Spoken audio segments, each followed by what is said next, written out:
Bom dia, boa tarde, boa noite. Não sei que horário você está assistindo, mas seja bem-vindo, né, à aula introdutória do curso de Lógica de Programação, né, do nosso curso de extensão. Obrigado a você por ter escolhido esse curso e por ter depositado confiança na gente, né, na tarefa fácil, ensinar e ainda mais ensinar programação. Mas acredito que eu e a minha equipe vamos fazer o melhor para que você consiga sair da aula de hoje, né? Com os conhecimentos básicos, fundamentais, para que você consiga, aos poucos, se aventurar nesse mundo da programação. Então, sem mais delongas, deixa eu me apresentar. A pessoa que vos fala se chama Matheus Wesley de Oliveira Freitas. Sou aluno do quarto a quinto período, agora não sei, mas estou um dos veteranos do curso já, finalizando o curso. E estou cursando, né, a matéria professora da Uni do curso de extensão. E do curso de. Não falei o nome do curso, né? Sistemas para a Internet, beleza? Então, vamos lá para começo de tudo. Sim, importante enfatizar que, como é um curso introdutório, a gente não vai, talvez, ver bastante de lógica e de pseudocódigo inicialmente, certo?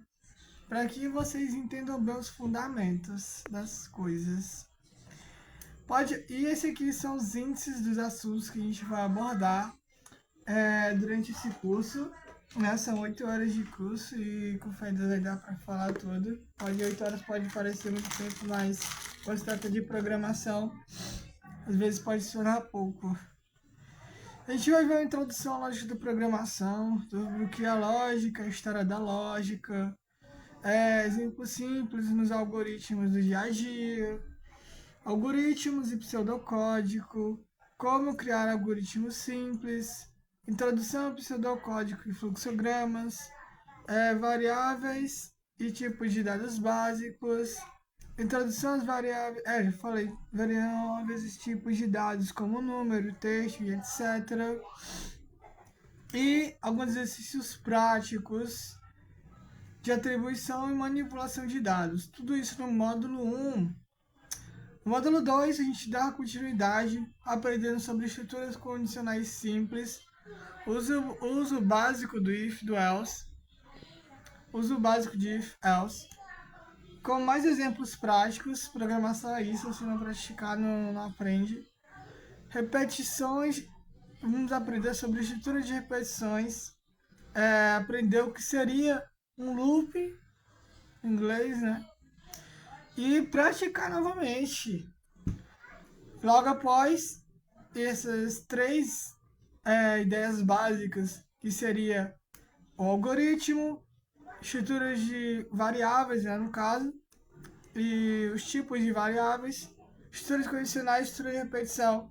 Se você tem na mão, basicamente, a base da programação que você vai precisar para conseguir ingressar nesse mundo em qualquer linguagem de programação que você desejar.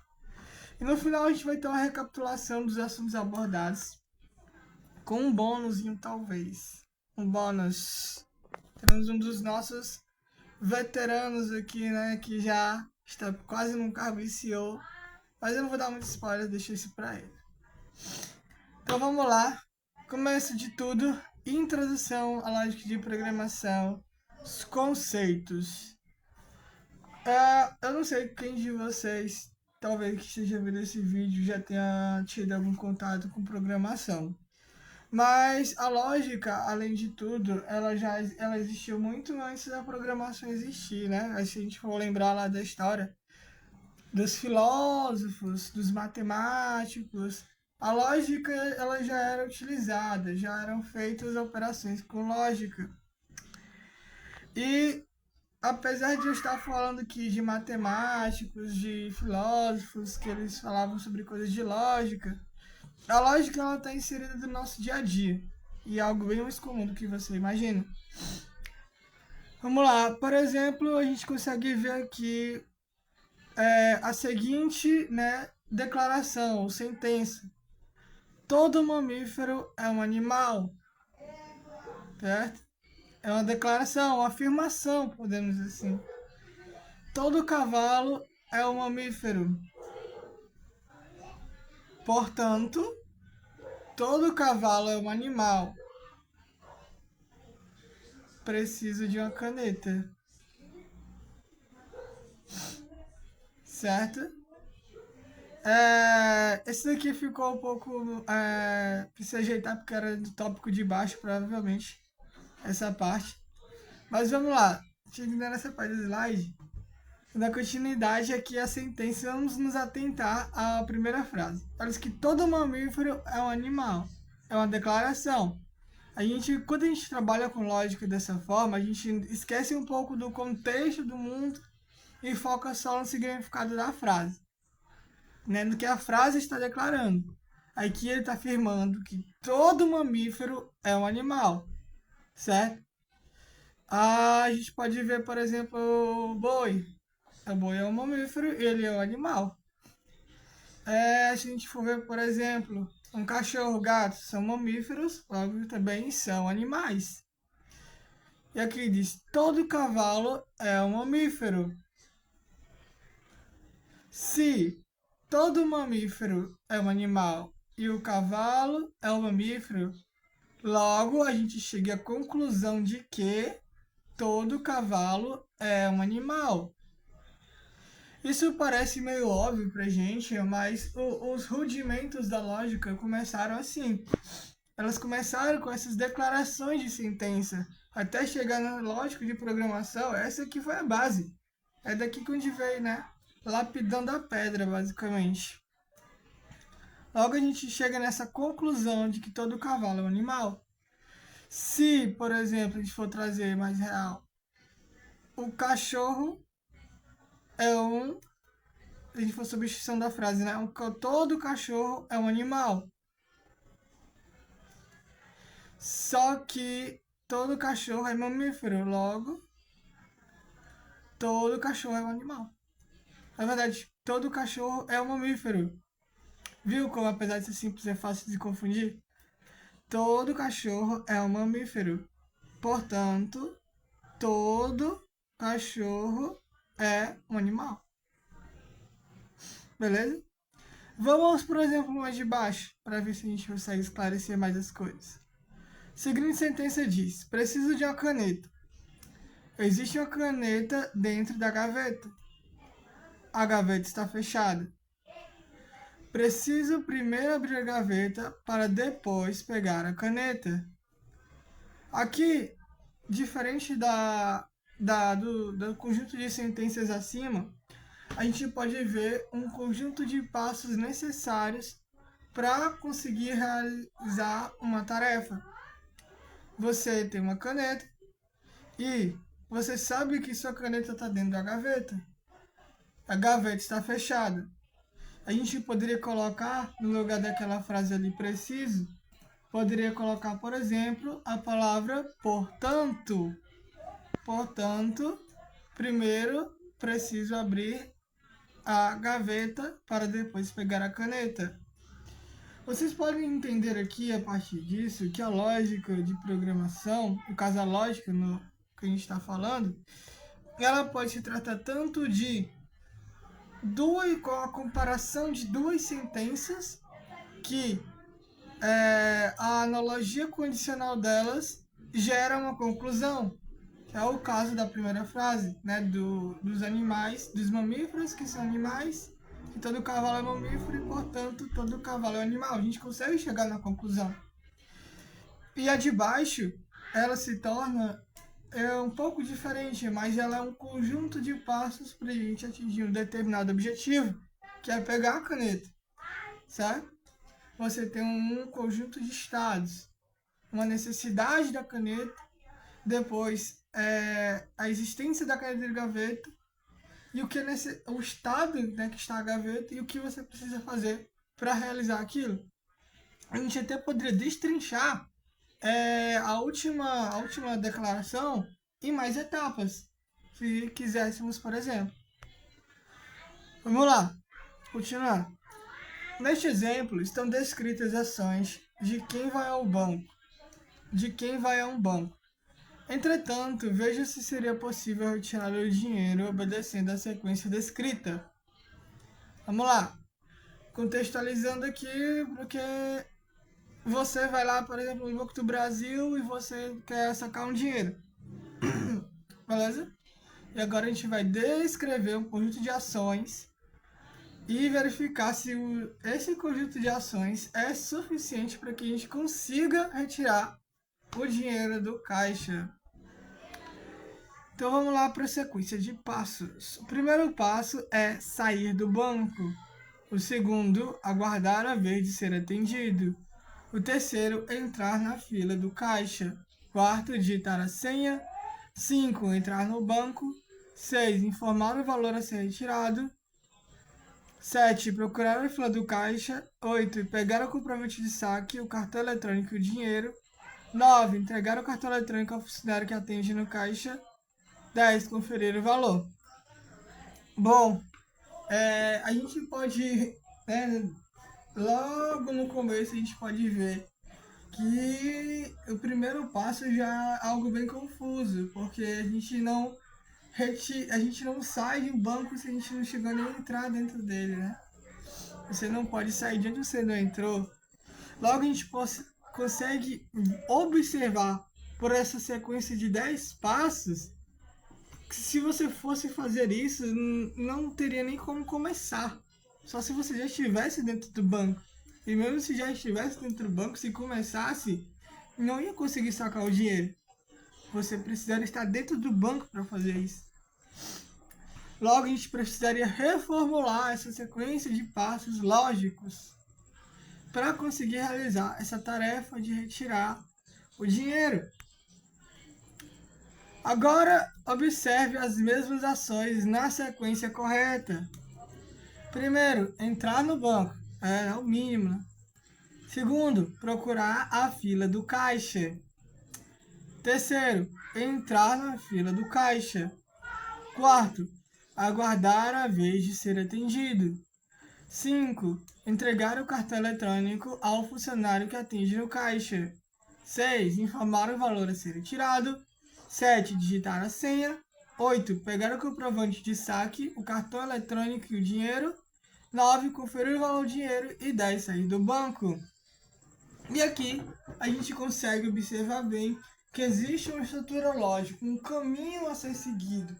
E quem já foi no banco, né? Eu não sei quem de vocês já foi em caixa, caixa econômica ou caixa aqui, ou qualquer tipo de caixa que teve que retirar um dinheiro pessoalmente, sabe que geralmente esses são os passos a serem os passos que geralmente você executa para retirar o dinheiro, certo? Hoje em dia tem o Pix, mas antigamente, e muitas pessoas ainda fazem isso, ir no caixa ou executar esse tipo de ações.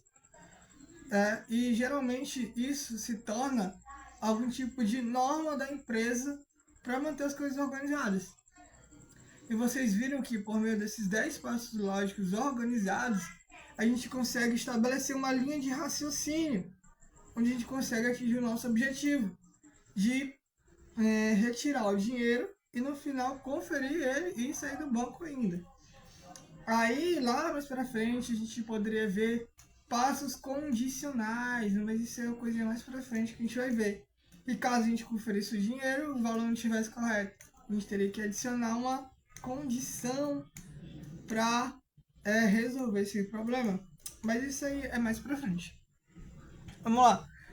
Utiliza-se lógica para ordenar e corrigir pensamentos ou ações voltados para a solução de problemas. E conseguimos resolver o problema por meio dos 10 passos acima. Logo, se a lógica pode ser aplicada para esse caso, que vocês podem ver tem um certo grau de complexidade, que é retirar dinheiro de um caixa, logo isso também pode ser aplicado a dezenas de outras atividades do seu dia a dia. A gente faz as coisas de maneira tão automática que a gente não percebe que a gente está executando lógica todos os dias das nossas ações. Vamos lá. E agora a gente vai praticar. Primeiro de tudo, você é recomendado que quem está começando, eu até mesmo proponho isso como uma forma de estudo ativo, você pegar papel e caneta e escrever realmente com a caneta, porque você está mexendo, escrevendo, usando raciocínio de maneira mais ativa. Mas quem quiser digitar também pode digitar. Agora você vai lembrar do tempo que você tomava banho. Eu acho que você ainda toma banho. Lembrar da sequência de passos lógicos que você faz ao tomar banho. Não precisa ser muito descritivo, acho que ninguém quer saber cada produto que você usa quando toma banho, né? Mas você pode executar ou escrever uma sequência de passos lógicos gerais que geralmente a maioria das pessoas fazem. Ou até mesmo você. Como esse é o primeiro exercício, não precisa ser tão específico, certo? E depois, o segundo exercício proposto é: faça um algoritmo para trocar uma lâmpada, beleza? Tomar banho e trocar a lâmpada são tarefas simples. Como eu já citei, fazemos elas de maneira automática. Mas quando a gente coloca em código, quando a gente coloca essa execução em passos, a gente tem uma clareza maior do que é necessário para atingir aquele determinado objetivo. E deixando tudo isso em formato de passos, você vai estar aos poucos transformando a sua forma de pensar, sua forma de solucionar problemas. Porque inicialmente a gente está vendo coisas simples, mas se fossem tarefas mais complexas, seria necessário e até recomendado que você extraísse toda uma tarefa complexa em tarefas menores, mais simples, de lógica mais fácil de executar.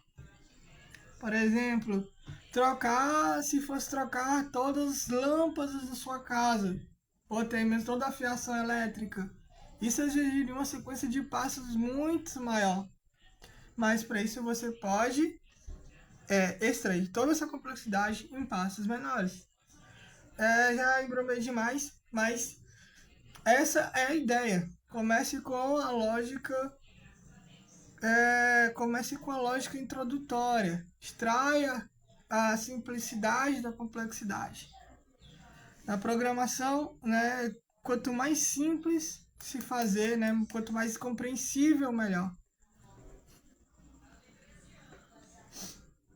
Vamos lá. Aqui a gente tem, né, espero que você tenha pausado o vídeo e tenha feito. Caso ainda não tenha feito, pausa o vídeo, volta lá e faça. Mas vamos para o nosso gabarito, né, nossa proposta de resposta. Não exatamente precisa ser assim. Primeiro, crie uma sequência lógica para tomar banho. Primeiro passo, preparar. Separe toalha e produtos de higiene. Segundo, entrar no banheiro, ligue o chuveiro e ajuste a temperatura. Terceiro, molhe o corpo inteiro. Quarto, lave o cabelo com shampoo e condicionador, ensaboe e enxague o corpo. 5. Finalizar. Desligue o chuveiro, seque-se com a toalha e vista-se. Tá ótimo. Para um passo inicial, tá. O exercício introdutório está ótimo dessa forma. E você viu que, apesar de ser simples tomar banho, dá para destrinchar muito mais passos aí para se fazer. Pegar a toalha, escolher quais produtos de higiene, entrar no banheiro, ligar o chuveiro e ajustar a temperatura, quem tem chuveiro elétrico no caso. Seriam 2 passos que a gente poderia criar, né? 2 subpassos que a gente poderia criar. Agora vamos para o segundo. Faça um algoritmo para trocar a lâmpada. Escreva com detalhes. Primeiro, pegar uma escada. Segundo, posicionamos a escada debaixo da lâmpada. Terceiro, buscamos uma nova lâmpada. Quarto, acionamos o interruptor. 5. Se a lâmpada não acender, então, lembre-se desse então, ele vai ser importante lá mais na frente. Subimos na escada. 7. Retiramos a lâmpada queimada. E 8. Colocamos a lâmpada nova. Cada um de vocês pode ter feito de uma maneira diferente, dependendo do grau, né? Cada pessoa tem sua particularidade, ela pode considerar as coisas de maneira diferente. Mas, independente da forma como você tem escrito, é importante deixar as coisas bem claras. As declarações dos passos, elas não podem deixar coisas subtendidas ou subjetivas, porque no código não tem isso de subjeção, deixar as coisas subjetivas, imaginativo. O que você quer fazer tem que ser declarado de maneira clara, mais clara possível. E aqui a gente tem, acionamos o interruptor. Aqui eu botei isso, mas a gente poderia trocar para desligar o interruptor, né? Deixar mais declarativo. Essa é uma das formas que a gente poderia melhorar essa resposta, certo? E poderia adicionar mais um passo, que seria descer da escada e ligar o interruptor novamente, certo? E por aí vai. Dá para colocar uma quantidade muito grande de passos. Mas vamos lá, seguir em frente. Acho que deu para entender o que seria, né, a lógica de colocar em passos a meta ou o objetivo ou a realização de uma tarefa que você deseja realizar.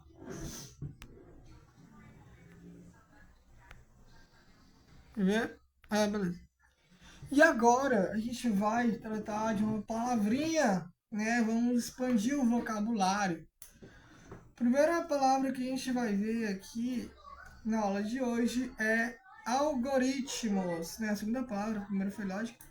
Segunda palavra é algoritmo. Eu não sei se você já ouviu isso em algum lugar, seja na escola ou na internet, programação adicional, bastante popular, talvez você tenha ouvido. Mas algoritmo, como diz aqui nosso texto, é um conceito simples utilizado por nós diariamente. Um algoritmo pode ser compreendido como um plano traçado e seguido por nós para realizar uma atividade do dia a dia. Fazer compras, preparar um bolo, trocar uma lâmpada, atravessar a rua. Para todas essas atividades, há um algoritmo que define como vamos realizá-la com sucesso. Beleza?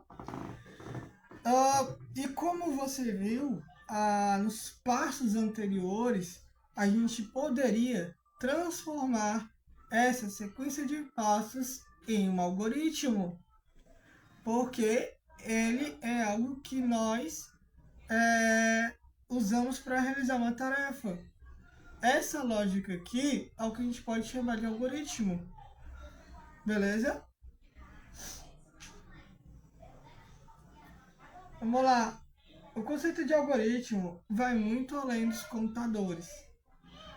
Embora não percebamos em atividades corriqueiras de nossas vidas, realizamos tarefas que se encaixam no conceito de algoritmo. Para a realização das atividades abaixo, por exemplo, executamos os seguintes passos.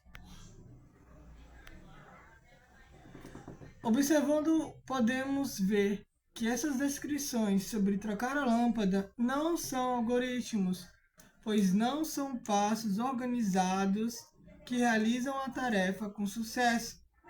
Quando a descrição não conseguir realizar a tarefa com sucesso, ou seja, não resolvendo o problema, ela não é considerada um algoritmo. Eu falei que ele poderia ser considerado algoritmo, falei, mas é porque não poderia. O que falta para ele ser considerado realmente algoritmo é ter um início e um fim.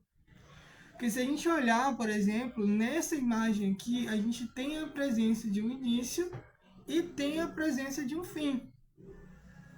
Naqueles outros atrás, não existia isso. Ele poderia ser considerado no sentido de adicionar-se um início e um fim. A gente estaria caracterizando aquela sequência de passos como um algoritmo, certo? Ele precisa começar e precisa terminar. Vamos lá. Quando a descrição não conseguir realizar a tarefa com sucesso, ou seja, não resolvendo o problema, ela não é considerada como um algoritmo. Aqui a gente tem a tarefa trocar a lâmpada, são os mesmos passos anteriores, mas com a presença do início e fim. E a gente pode ver que após os 8 passos, conseguimos realizar a tarefa com sucesso. Lembrando que a tarefa é trocar uma lâmpada. Se funcionou depois, isso aí já pode ser outra tarefa. A gente trocou a lâmpada e realizou a tarefa com sucesso. Note que essa sequência de passos não está mais na ordem correta. Beleza? E a gente vai corrigir essa sequência de passos. Vamos lá.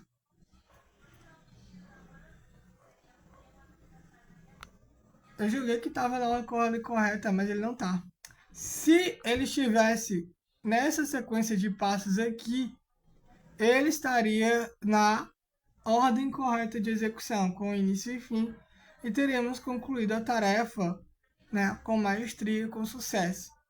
Mas dessa forma como está sendo apresentada, ela não atende a nossa necessidade, apesar de ter o início e fim.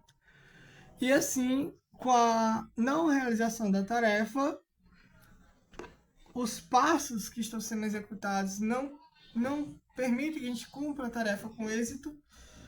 A gente não pode considerar um algoritmo, né, bem sucedido. Vamos lá.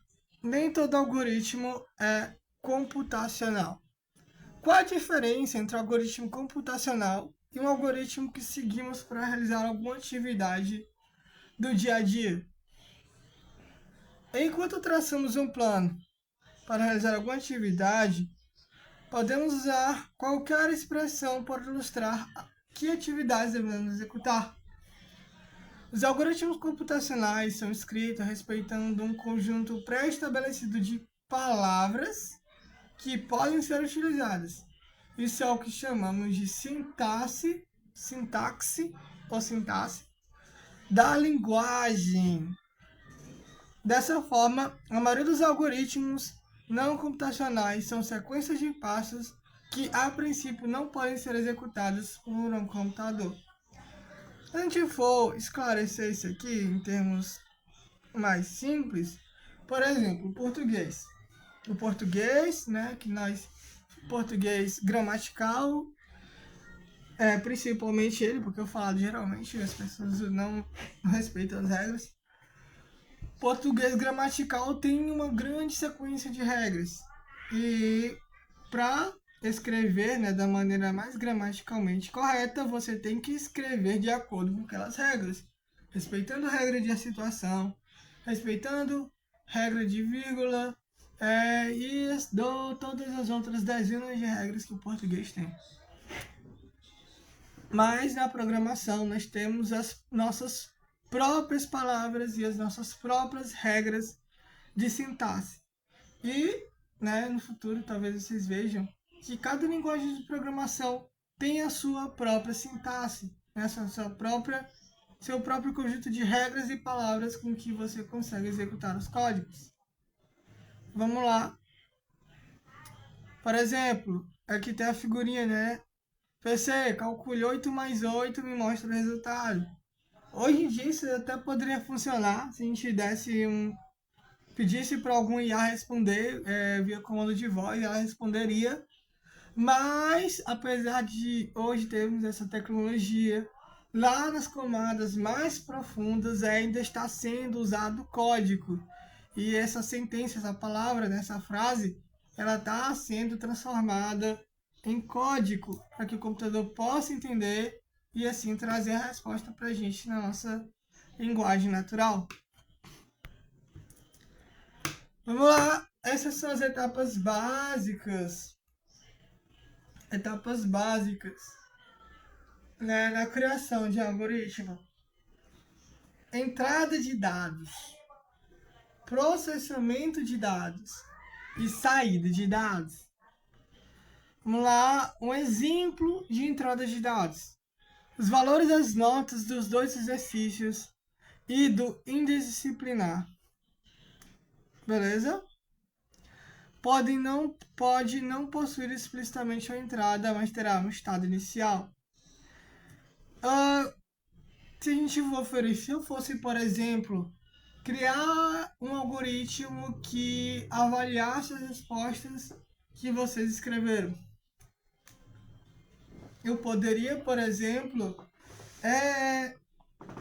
adicionar as entradas iniciais, que seria, por exemplo, o texto que vocês fizeram, a sequência de passos que vocês fizeram. Eu colocaria no meu algoritmo como entrada e depois eu colocaria como outra entrada a nota que eu atribuiria à resposta. Mas, por exemplo, eu poderia definir uma nota mínima.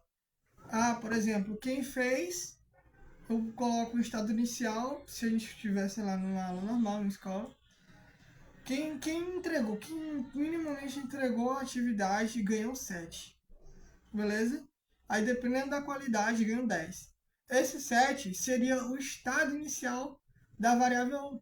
A gente vai falar sobre essa palavra, mas, enfim, do valor, né, da atividade. Valor inicial. Etapa de processamento. E aqui a gente pode ver um exemplo que é o cálculo da média aritmética das notas. Digamos que eu desse 2 notas, já que foram 2 exercícios, eu desse a nota para o primeiro, desse a nota para o segundo, e o processamento seria, né, no caso a média aritmética, soma as 2 notas e divide pela quantidade de notas, que seria o que? Sei lá, se tivesse entregado os 2, 7 mais 7 dividido por 2, 7 mais 7, 14, dividido por 2 dá 7. Ficaria com nota 7. E esse 7 a gente poderia colocar como saída do nosso algoritmo, mostrando lá para o estudante o resultado do processamento daqueles dados, do processamento das entradas. A afirmação negação, aqui ele dá outro exemplo.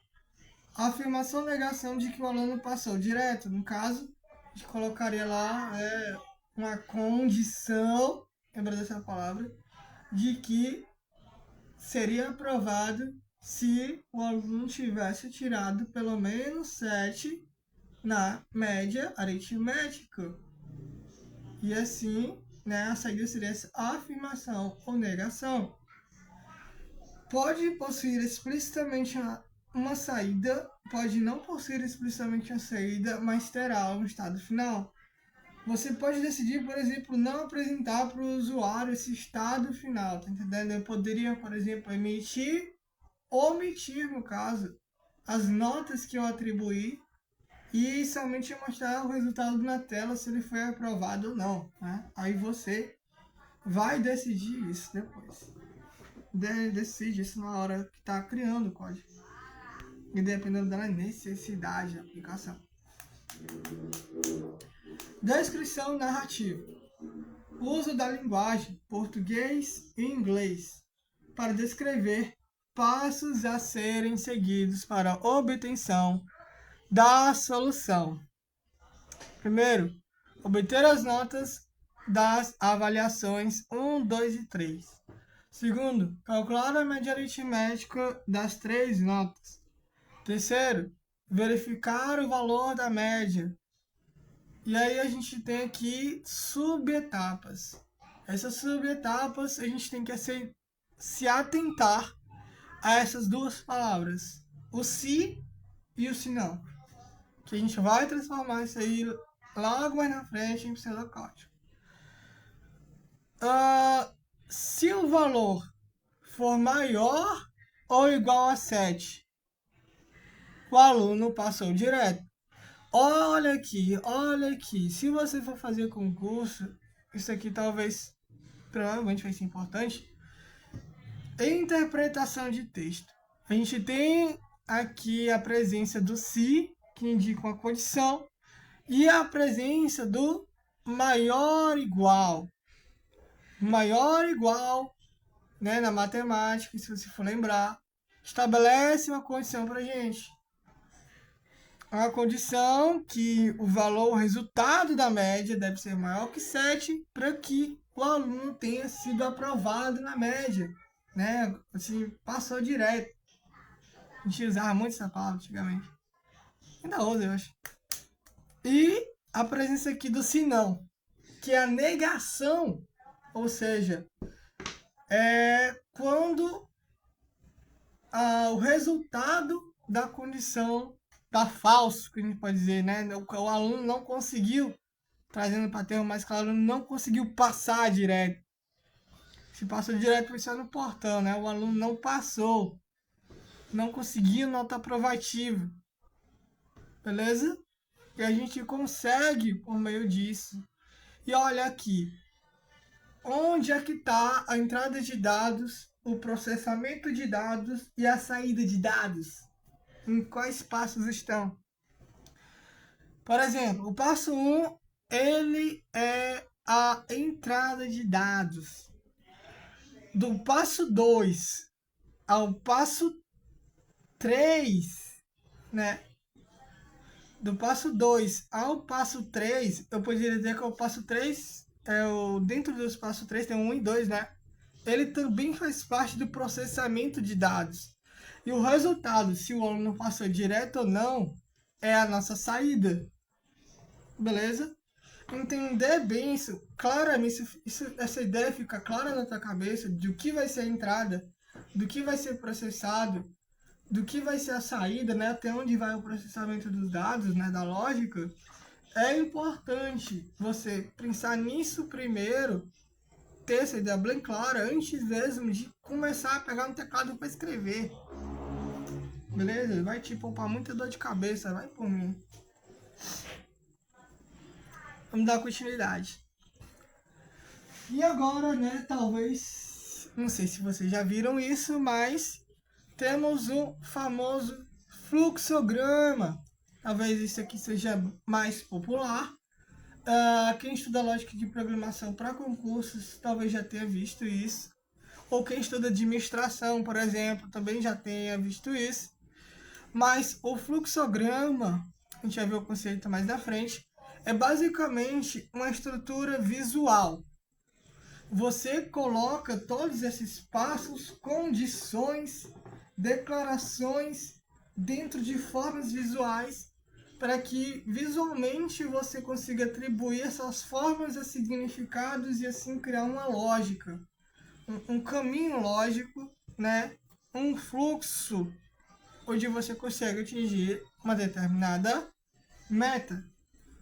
Aqui a gente pode ver eu não sei o nome dessa forma, me desculpe, mas eu sou muito ruim com nomes. Mas esse negócio aqui que parece um círculo, mas achatado, ele é o início ou o fim do fluxograma. Essa retângulo, aí lembrei, retângulo é uma operação de cálculo de atribuição e chamada o retorno de funções. Beleza? A gente vai entender isso devagar. Esse daqui que eu não sei dizer que forma é essa, mas vocês procurem sempre, né, associar as imagens ao significado das imagens. E sempre procurem fazer essa associação e praticar, porque a prática é o que, né, gera conexões no cérebro. Eu estou aqui treinando neurociência. Operação de saída de dados, você usa essa forminha que está aí. E, né, o losango, acho que é assim que chama, é o de decisão, beleza? E é aquele símbolo aí de início ou fim do fluxograma, a gente, como o nome já diz, a gente coloca no fim ou no início. Geralmente a gente pode colocar depois da decisão, mas depende muito do fluxo. E aqui a gente tem, né, o fluxograma do que a gente viu lá aqui na nossa descrição narrativa. A gente está extraindo esse texto e colocando ele direto no fluxograma, para que você consiga ver visualmente, não só por texto, o que seria, né, o fluxo melhor da aplicação, porque o ser humano ele é muito visual. Logo, o fluxograma ele vai te ajudar a ter uma compreensão melhor do que está acontecendo lá dentro, né, do que está acontecendo.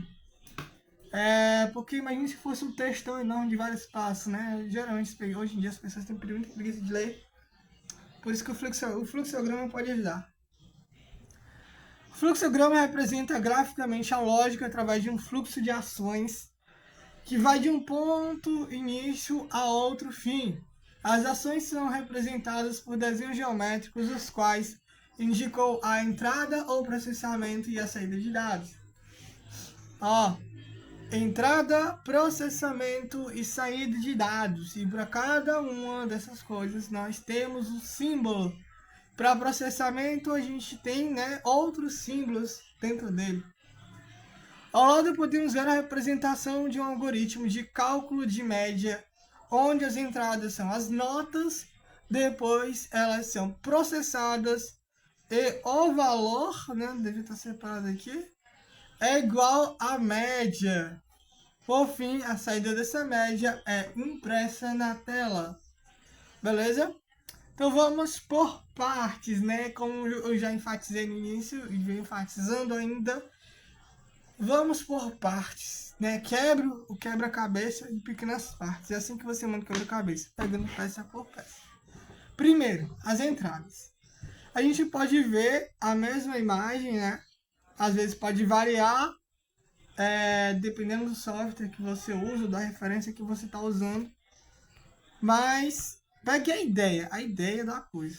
Aqui a gente está usando esse símbolo, que é um pouquinho diferente, né? Mas a ideia é a mesma. Entrada de dados, né? O nosso algoritmo vai entrar inicialmente com 3 notas. Nota 1, nota 2 e nota 3. O usuário vai lá digitar essas 3 notas. Vamos lá, digitou lá a nota 7, Enter. Nota 9, Enter. Nota 10, Enter, né? Essa nota boa.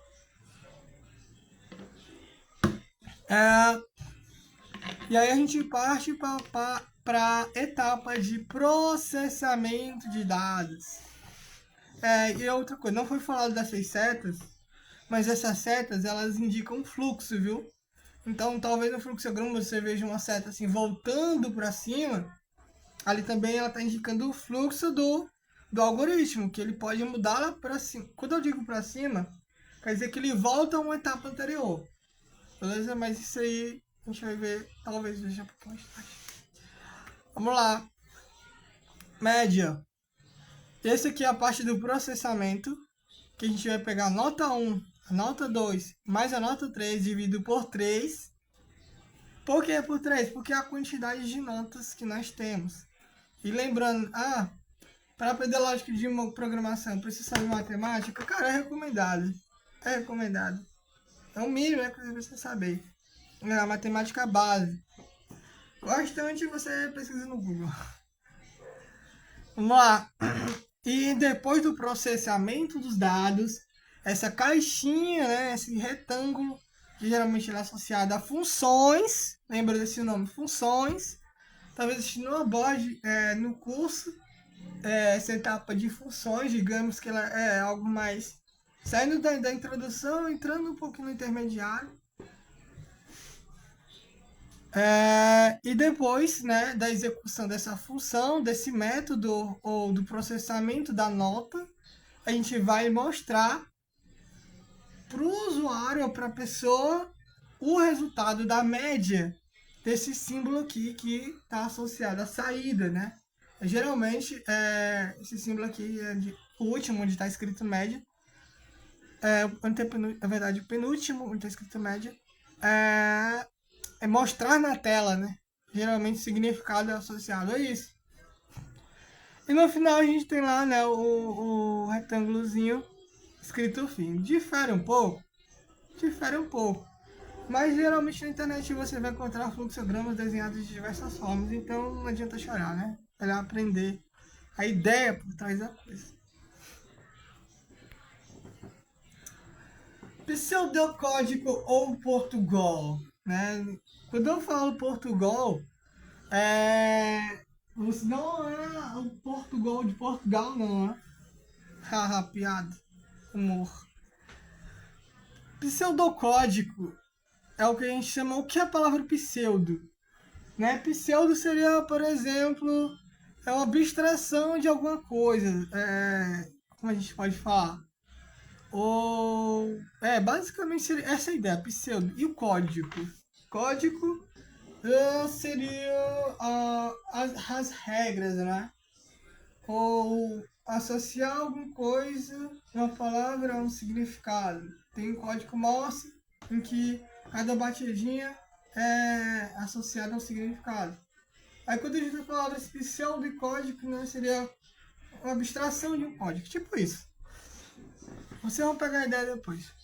Ou Portugal. Portugal, como está escrito aqui, ele é uma linguagem de programação que a gente consegue, né, criar nossos algoritmos usando português.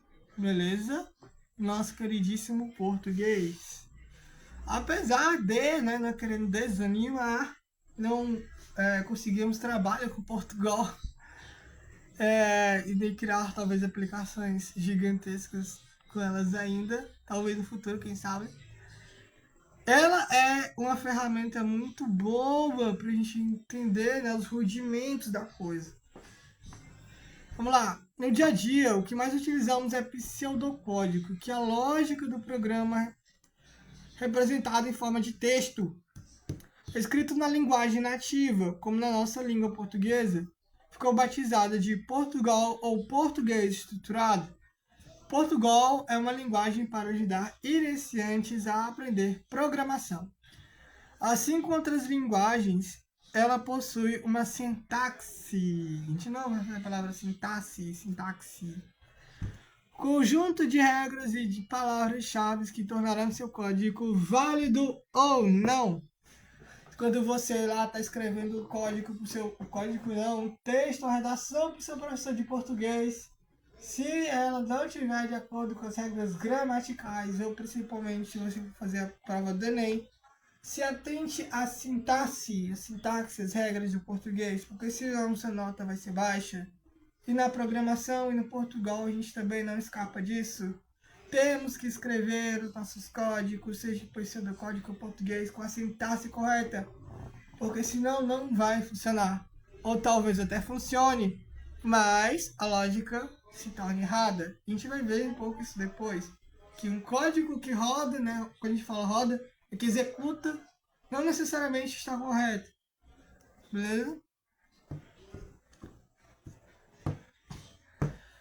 Outra coisa, alguns programadores costumam codificar sua lógica primeiro em Portugal e depois traduzir para alguma outra linguagem. Isso talvez seja mais comum no começo, quando você não tem tanto contato, mas depois, né?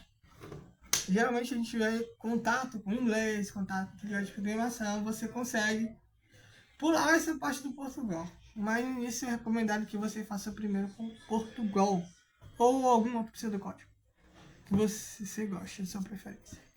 De agora em diante, vamos adotar o Portugal para aprender os fundamentos da programação estruturada. Pseudocódigo. Vamos lá. Aqui, né, a gente tem nosso primeiro contato com o pseudocódigo, para se apresentar, né, telespectador, não sei se dá para chamar assim. Telespectador, pseudocódigo, telespectador. Não se assuste se essa é a primeira vez que você vê assim e procure, meu Deus, o que será isso? A gente vai aos poucos compreender. Lembra, né, de pegar o quebra-cabeça grande e pegando parte por parte. Aqui a gente já tem uma palavra, para você não se assustar tanto, a palavra algoritmo. A gente já viu essa palavra antes, já sabe o que significa, né? Do que ela se trata. E a gente tem a palavra algoritmo seguida da palavra nota média. Nota média é o nome do nosso algoritmo. Se a gente for lembrar dos algoritmos anteriores que a gente fez, essa palavra é uma palavra. Na verdade, é uma palavra, duas palavras, mas enfim. Esse aqui é o nome do nosso algoritmo, nota média. Você poderia batizar com outro nome que você desejasse. Mas aqui a gente tem, né? Esse é o nome do nosso algoritmo. Segunda palavra que a gente vê aqui é a palavra VAR. Nossa, é o VAR do futebol, é o VAR lá que chama o VAR para verificar as coisas do futebol, né? Quando dá a jogada errada. Não, não é esse VAR. Esse VAR aqui, ele já vem da palavra variável, certo?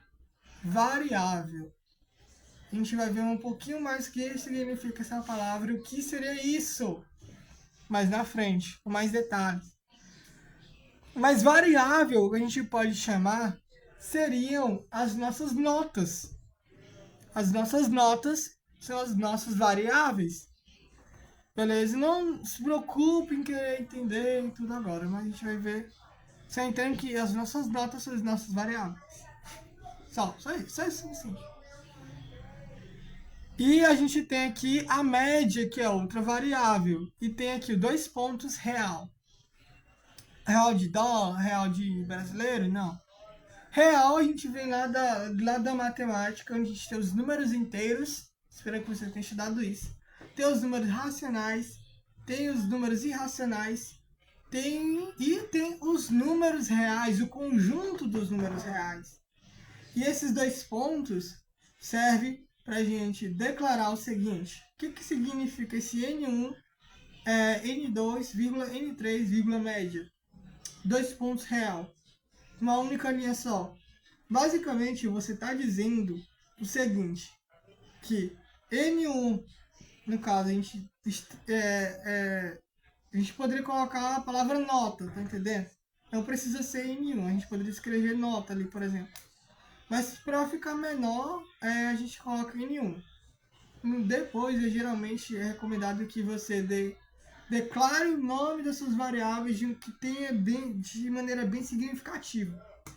Para que esse N1, para quem nunca teve contato, saiba que ali significa nota. Entendeu? Então, N1, N2 e N3 são as notas e média é a nossa média. E o real significa o seguinte: N1, N2, N3 e média pertencem ao conjunto dos números reais. Ah, não tô lembrando que número é real. É aquele número com ponto, né? 7.5, 7. Sei lá, vou dar exemplo de nada.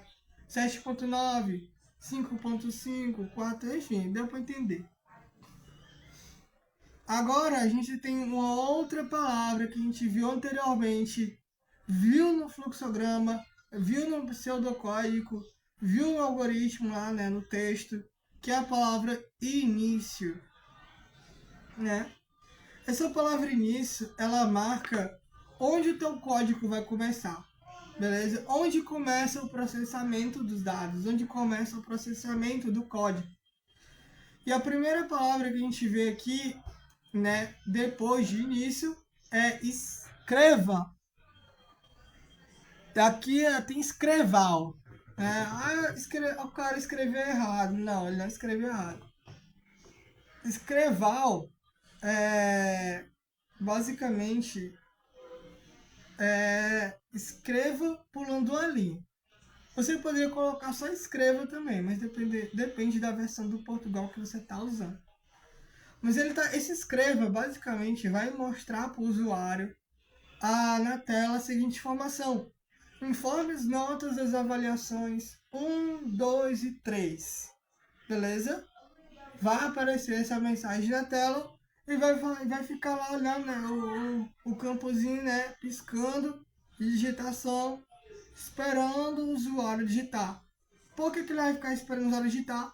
Porque logo abaixo da palavra escreva, a gente tem a palavra leia. Essa palavra leia é onde a gente pode chamar...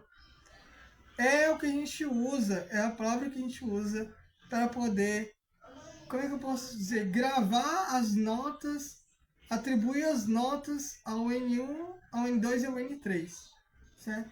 Se a gente for deixar mais claro, por exemplo, aparecer a mensagem para o usuário, informe as notas das avaliações 1, 2 e 3. E aparecer a mensagem e vai estar lá piscando na tela para o usuário digitar, porque caiu no layer. E ele está esperando você digitar alguma coisa.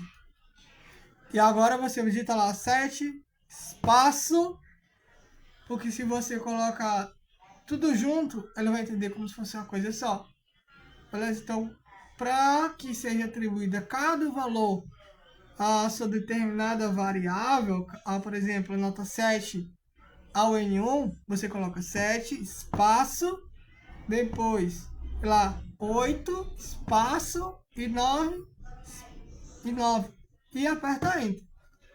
E assim, essas notas 7, 8 e 9 vai ser atribuído corretamente ao N1, ao N2 e ao N3. Logo após a gente tem a palavra média, que é a nossa quarta variável, seguido de um símbolo de menos e um tracinho, né, formando uma seta, seguido do parênteses, né, a soma das notas envolvida entre parênteses. Esse aqui você tem que lembrar da matemática, não tem jeito. N1 mais N2 mais N3 barra 3. E se você... no pseudocódigo, os códigos, as fórmulas matemáticas que você escrever, elas vão ter que ser feitas em uma única linha só. Então, se a fórmula for muito grande, ela vai ter que ficar em uma linha só. Ou você pode extrair essa fórmula em pequenos pedaços.